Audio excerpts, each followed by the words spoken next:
मेष राशि वाले जातकों, आपको नव ग्रहों में से कौन सा रत्न धारण करना चाहिए, आज के इस वीडियो में हम इसी टॉपिक पे बात करने वाले हैं। मैं हूं आपका आध्यात्मिक दोस्त आचार्य मोहित और आपके अपने चैनल एस्ट्रोलॉजर मोहित शाह में आपका स्वागत करता हूं। दोस्तों, एक बहुत ही महत्वपूर्ण विषय है नवरत्न। नवरत्न का धारण व दान, क्योंकि मैंने कई सारे लोगों को देखा है जो आप गलत रत्न धारण करते हैं और यह निर्णय आपके अपने लग्न की कुंडली से होता है कि आपको कौन सा रत्न धारण करना चाहिए। नवग्रहों में से कौन सा रत्न आप धारण करें, कौन से रत्न को दान करना चाहिए, किस रत्न के धारण से आपको क्या लाभ होगा, किसके दान से क्या लाभ होगा, आज हम इसी विषय के ऊपर बात करेंगे। वीडियो बहुत ही ज्ञानवर्धक रहने वाला है और आप सभी को देखना चाहिए, क्योंकि मान लीजिए आप किसी भी एस्ट्रोलॉजर के पास गए, उन्होंने आपको जो भी रत्न प्रिस्क्राइब किया है, तो क्या वह रत्न रियल में आपको धारण करना चाहिए? क्योंकि आज के समय में मैंने यह देखा है कि एस्ट्रोलॉजर्स के पास भी वह नॉलेज नहीं है, या फिर वह अपने प्रॉफिट मेकिंग के लिए आपको कुछ भी और किसी भी प्रकार का रत्न को धारण करवा देते हैं, जो कि सरासर गलत है। यह रत्न आपके जीवन को अगर अच्छा बना सकता है, तो आपके जीवन में कई सारी विपत्ति, परेशानी और कठिनाई को भी उत्पन्न कर देता है। और आइए आज हम सबसे पहले समझते हैं माणिक्य रत्न से। माणिक्य रत्न मेष राशि वाले जातक आपको धारण करना चाहिए या नहीं। सूर्य, जैसा कि माणिक्य रत्न सूर्य का रत्न है, सूर्य आपके पंचम भाव के स्वामी हैं, तो माणिक्य रत्न आपको अवश्य धारण करना चाहिए। मेष राशि वाले जातक यदि माणिक्य रत्न धारण करेंगे तो आपके अंदर मंत्र शक्ति आपके अंदर बढ़ेगी। शिक्षा दीक्षा के क्षेत्र में आप अच्छा लाभ कर पाएंगे तथा आपको यह काफी स्तर से लाभ देने वाला रहेगा, मान सम्मान में वृद्धि करवाने वाला रहेगा। पुत्र की प्राप्ति के लिए, पुत्रों की वृद्धि के लिए बहुत ही उत्तम यह रत्न माना गया है और आपका भाग्य भी उज्जवल होता है। और बात करेंगे माणिक्य रत्न यदि हम दान करेंगे तो उसका क्या फल होगा, तो मैं आपको बता दूं मेष राशि वाले जातक, आपके लिए माणिक्य रत्न का दान सर्वश्रेष्ठ माना जाएगा, क्योंकि यह आपके पंचम भाव के स्वामी है और पंचम भाव जो है यह आपका प्रारब्ध का भाव है। तो यदि आप अपने प्रारब्ध के भाव के रत्न का दान करेंगे तो उससे आपको अप्रत्याशी रूप से लाभ होगा। जो भी आपके पूर्व जन्म के संचित कर्म हैं, एक तरह से आप उसका दान कर रहे हैं। तो यदि आप रत्न धारण करना चाहते हैं माणिक्य, तो आपको सबसे पहले उसका दान कर लेना चाहिए और उसके बाद आप उसे धारण कर सकते हैं। और माणिक्य रत्न लो से low quality 50 rupees per carat से स्टार्ट होकर 50,000 पर कैरेट तक आपको प्राप्त हो जाएगा।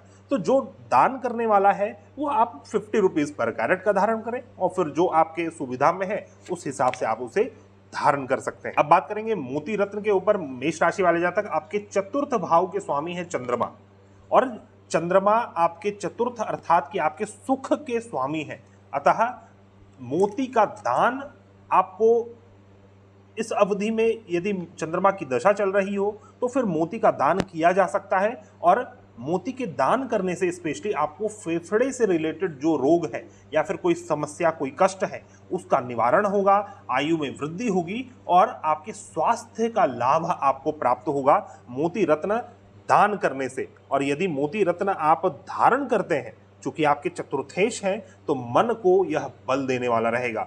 मातृपक्ष से जो भी समस्या है उसका निदान होगा, आपके जीवन में सुख की वृद्धि होगी, जमीन, भूमि, वाहन, मकान आपको प्राप्त होगा।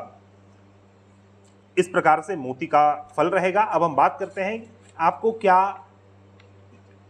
मूंगा रत्न धारण करना चाहिए या नहीं। तो मैं आपको बता दूं कि लग्नेश है आपके मेष राशि वाले जातक, आपके लिए जो मंगल ग्रह है यह लग्नेश है, अतः आपका यह जीवन रत्न है। यदि आप मूंगा रत्न धारण करेंगे तो यह आपके शरीर में वृद्धि करवाने वाला होगा, शरीर की वृद्धि करवाने वाला होगा। वैसे मंगल जो है यह आपके लग्न स्थान के स्वामी है, साथ ही अष्टम भाव के भी स्वामी है, और अष्टम भाव एक मारक भाव माना गया है। लेकिन जब भी लग्नेश यदि अष्टम रहे, और तो ऐसा माना गया है कि लग्नेश को अष्टम और षष्टम का दोष नहीं लगता है, अतः इसका रत्न आप धारण कर सकते हैं। और यह धारण करने से आपको सुख, संपन्नता और समृद्धता प्राप्त होगी। शारीरिक तथा मानसिक रूप से यह आपका जीवन रत्न है, इसे आपको जीवन भर धारण करना चाहिए। यदि आपको रोग संबंधी कोई परेशानी आ रही है मेष राशि वाले जातक, तो आपको मूंगा रत्न को दान भी जरूर से करना चाहिए, क्योंकि ये आपके अष्टम भाव के स्वामी हैं। जो पूर्व जन्म का बैड कृत्य कर्म है वह मंगल है, अतः मंगल का रत्न आपके लिए दान करना बहुत ही ज्यादा श्रेष्ठ रहेगा। तो मंगल का रत्न आप जरूर से दान कर सकते हैं। यह आपके धन में भी वृद्धि करवाएगा, आपके दाम्पत्य का सुख आपको प्राप्त होगा, साथ ही साथ पार्टनरशिप, रिलेशनशिप, बिजनेस, व्यापार, इन चीजों में भी आपको काफी अच्छा लाभ होगा। साथ ही साथ आपके आयु में वृद्धि होगी। अब हम समझने का प्रयास करते हैं, क्या आपको बुध का रत्न धारण करना चाहिए या नहीं। मेष राशि वाले जातक, आपके लिए मैं आपको बता दूं, जो बुध ग्रह हैं वह आपके मारक भावों के स्वामी हैं, तीसरा भाव और छठा भाव। यह तीसरा भाव मृत्यु का स्थान और छठा भाव रोग, ऋण और शत्रु का स्थान माना गया है। अतः आपको पन्ना रत्न बिल्कुल भी धारण नहीं करना चाहिए। आपको पन्ना रत्न कभी भी धारण नहीं करना है। मेष लग्न वाले जातक, पन्ना रत्न धारण करने से आपके जीवन में कष्ट की वृद्धि होने लग जाएगी, कष्ट का कोई निवारण नहीं होगा, और इसे धारण करने से रोग, ऋण और शत्रुओं की अधिकता हो जाएगी। उसी प्रकार आपके चतुर्थेश चंद्रमा है, यदि आप मून का रत्न धारण कर रहे हैं तब भी आपको किसी भी हालत में पन्ना रत्न धारण नहीं करना चाहिए, क्योंकि यह दोनों ही ग्रह का रत्न यदि हम साथ में धारण करेंगे तो यह तरंग योग की स्थिति उत्पन्न होगा। आपके दिमाग में इतने सारे विचारों के तरंग उत्पन्न होने लग जाएंगे कि आप कंफ्यूज्ड होकर किसी भी प्रकार का निर्णय और डिसीजन नहीं ले सकेंगे।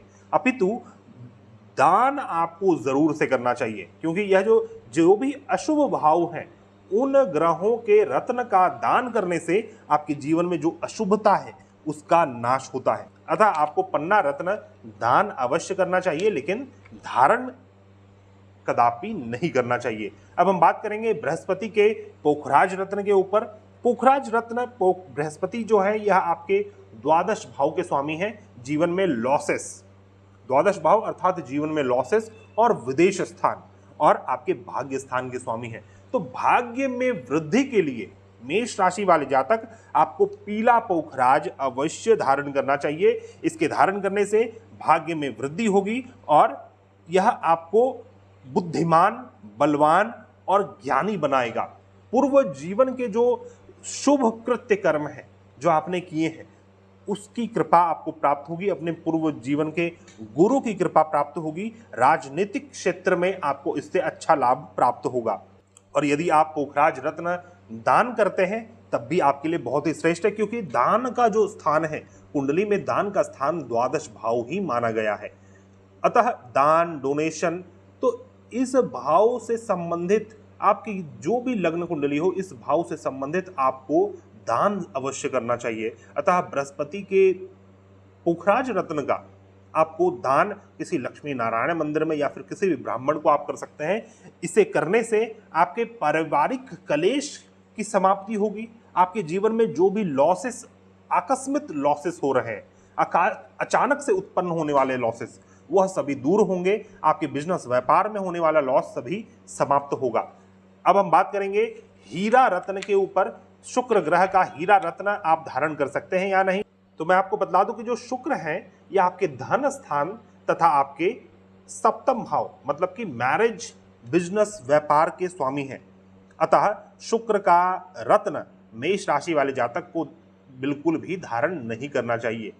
लेकिन वहीं दूसरी ओर कुछ विद्वानों का यह भी मत है, यदि कुंडली में शुक्र निर्दोष है, यदि बलवान है, निर्दोष है, कोई राजयोग बना रखा है इसने और शुक्र की दशा, अंतर्दशा चल रही है, तो शुक्र का रत्न धारण किया जा सकता है, हीरा रत्न धारण किया जा सकता है। इसे धारण करने से बिजनेस, व्यापार, धन और आपके स्वास्थ्य में अप्रत्याशित रूप से वृद्धि होती है, ऐसा भी कुछ विद्वानों का मत है। लेकिन हीरा दान के विषय में क्या बतलाया गया है कि यदि हीरा आप दान करेंगे मेष राशि वाले जातक, तो आपको परिवार कलेश की समाप्ति होगी, धन जमा करने में कोई परेशानी हो रही है तो उसकी प्राप्ति होगी, और साथ ही साथ अपनी पत्नी का जो हेल्थ है या फिर आपके पार्टनर का जो हेल्थ है उसमें वृद्धि होगा। और बिजनेस, व्यापार में होने वाला लॉस अचानक से रुक जाएगा। तो शुक्र का रत्न धारण करने से यह लाभ आपको प्राप्त होगा। अब हम बात करेंगे नीलम रत्न के ऊपर। शनि ग्रह जो है यह आपके केंद्र भाव के स्वामी हैं और आपके एकादश भाव के स्वामी हैं। दशम और एकादश के स्वामी होकर शनि आपकी कुंडली में एक बहुत ही महत्वपूर्ण ग्रह हो जाते हैं। तो कई सारे केसेस में नीलम रत्न भी धारण कराया जा सकता है, लेकिन एक बात का आपको विशेष ख्याल रखना है। यदि आप नीलम रत्न धारण करेंगे तो नीलम के साथ फिर आपको माणिक्य, आपको मोती, आपको मूंगा बिल्कुल भी धारण नहीं करना चाहिए। यदि आप बृहस्पति का पोखराज रत्न भी धारण कर रहे हैं तब भी इसके साथ आपको माणिक्य रत्न धारण, तब भी इसके साथ आपको नीलम रत्न धारण बिल्कुल नहीं करना चाहिए। यदि किसी स्थिति परिस्थिति में आपको नीलम रत्न धारण करने के लिए कहा गया है तो इसे धारण करने से आपको व्यावसायिक लाभ अवश्य प्राप्त होगा, आपके आयु में वृद्धि प्राप्त होगी और धन में वृद्धि देखी जा सकती है। राज्य का सुख आपको प्राप्त होगा और सामाजिक स्तर से आपका जीवन बहुत ही श्रेष्ठ हो जाएगा। लेकिन मैं आपको फिर से इत्तलाह कर दूं कि आपको, यदि आप नीलम रत्न धारण करेंगे तो फिर आपको सूर्य, बृहस्पति, चंद्रमा तथा मंगल, इन चारों में से किसी भी ग्रह का रत्न धारण नहीं करना है। इस चीज का आपको विशेष ख्याल रखना है। शनि के रत्न का आप दान भी कर सकते हैं। यदि आपको कठिनाई हो रही है अपने जीवन में अपने रोल्स रिस्पॉन्सिबिलिटीज को फुलफिल करने के लिए, यदि आप समझ नहीं पा रहे हैं, आप दिशाहीन हैं, आपको पिता, उच्च अधिकारी से कोई कष्ट प्राप्त हो रहा है, तो आप नीलम रत्न अवश्य दान करें। इससे आपको बहुत ही श्रेष्ठ फल प्राप्त होगा। बात करेंगे गोमेद और कैट्स आई के ऊपर। तो राहु और केतु का कोई भी राशि निर्धारित नहीं किया गया है और यह दो रत्न आप धारण कर सकते हैं या नहीं कर सकते हैं, यह सिर्फ और सिर्फ आपकी कुंडली देखकर निर्धारित किया जा सकता है। अन्यथा हम किसी भी प्रकार से और नहीं बता सकते कि गोमेद या फिर कैट्स आई आप धारण करें या फिर न करें।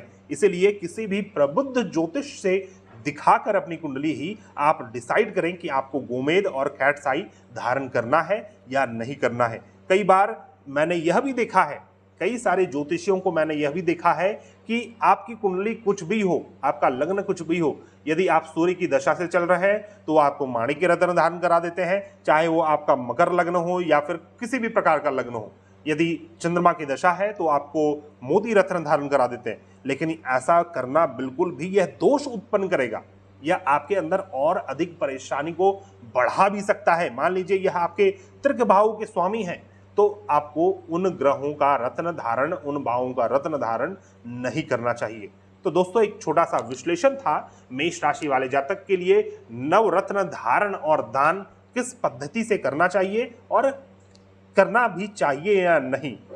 यह एक अलग विषय है कि आपको किस वेट का रत्न धारण करना चाहिए और यह भी आपकी कुंडली देखकर निर्धारित किया जाता है कि ग्रह की अवस्था क्या है, ग्रह किस डिग्री में है, किस नक्षत्र में है। उस आधार पर हम ग्रह बल को देखते हुए यह डिसाइड करते हैं कि आपको कितने रत्ती का, कितने नाप का रत्न धारण करना है। तो दोस्तों, अब हम मिलते हैं नए वीडियो में। यदि आप किसी भी प्रकार की परेशानी से जूझ रहे हैं, उसका समाधान ज्योतिष शास्त्र के माध्यम से चाहते हैं, तो आप हमारे से कांटेक्ट कर सकते हैं। हमारा कांटेक्ट डिटेल्स आपको डिस्क्रिप्शन बॉक्स में मिल जाएगा। मिलते हैं नए वीडियो में, तब तक के लिए धन्यवाद। जय हिंद।